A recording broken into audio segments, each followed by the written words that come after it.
Yeah guys, it's me Speedy Boy, and today I'm back with another video. This is a Mechtanium Surge Arc 2 review. If you remember last week I uploaded Arc 1 review, so this is the second part to it.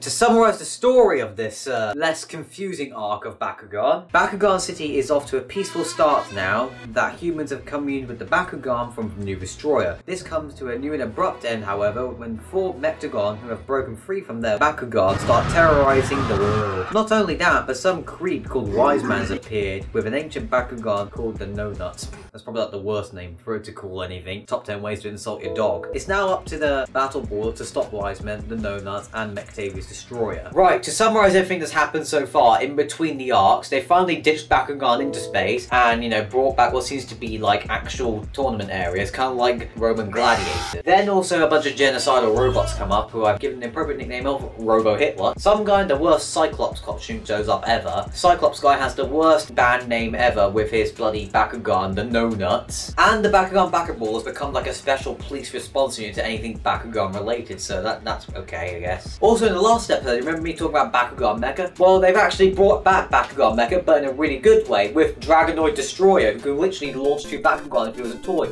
Right, so notable characters are back. So firstly, we have Dan, Muruto, and Shun, who are basically just the base characters for the entire fucking series. Mira is back, and that's kind of great, because now they have a scientist in their team, but she's alright. She wasn't really the best character in the world. Someone's gonna fight me in the comments for that one. Everybody's favourite angry Hatsune Miku ripoff is back. Bruno, my friend Mike, is now dripping with saliva. Some guy called Guns is here, but like that's probably like the worst name ever. I thought his name was Gus originally. And also it looks like he's trying to rip off Masquerade and Goku at the same time. Anyways, the villains now. There are some really wacky villains in this arc of Bakugan. We have Mechtanium Destroyer, who is literally 5 different Mechtagon attached together and suddenly just decide they want to become Robo Hitler. The Mechtagon in question are, from the Doom Dimension, they are Cordogon, Silarak, Exo Striker, Mandible, and who else? I think it's better if we just call them Robo Hitler. The next villain is obviously Wise Man, who's basically just guns, but not really. I don't know how to describe him. He's a bit weird. Then we have the No Nuts Bakugan, which is still the worst name for a group of villains ever. The Vexus was pretty cool. The 12 Orders, that was okay, but No Nuts, really? They couldn't come up with anything better other than No Nuts. It's like,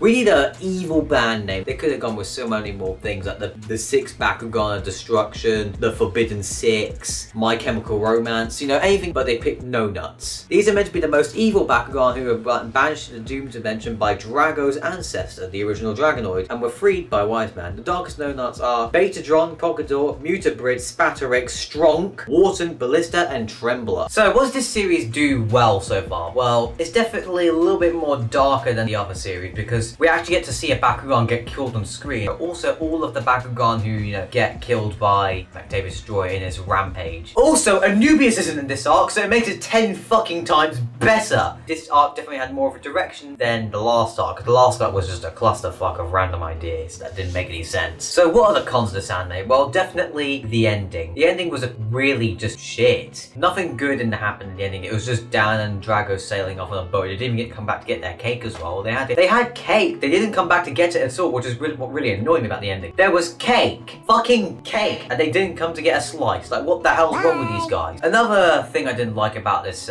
series was definitely Wise Man. He was a really bad villain. And also, they couldn't like come up with an original character design, so they just stole Guns and just kidnapped him and turned him into a thing. Also, Guns is Bakugan. I don't understand because he's a robot. Kind of like, if you've watched New Destroyer, you can see all the robot Bakugan are CGI'd. However, Guns' Bakugan isn't CGI'd, which made me assume he's an actual like being, kind of like Robo-Talion, but like he's like a robot. It's really confused me. So anyways, the toys of this series. Well, there isn't really much because most of it is just what toys they brought over from the first arc into the second arc. However, there is one notable toy, Dragonoid Destroyer, which literally is like the greatest thing ever. It's kind of like our good old friend up here, this guy. I forgot his name.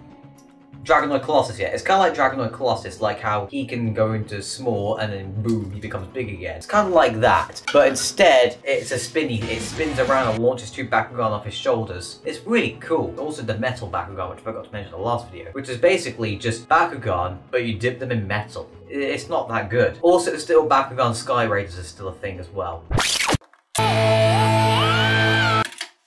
And also the fusion Bakugan are back as well, with actually 3 of the No Nuts characters being able to fuse with each other. But when I had them back when I was like 7 or 8, they would literally just fall off of them, so it wasn't really good. But other than that, there isn't really much toys. Right, so this arc, it was better than the first arc, but the ending was unsatisfactory. It was just pretty mid and the story was okay at best. I'm gonna say probably a 6 out of 10 for this. And also just the ending be sad because there was no more Bakugan. But anyways, please do follow me on Twitter and Twitch and Instagram. Thank you for watching and goodbye.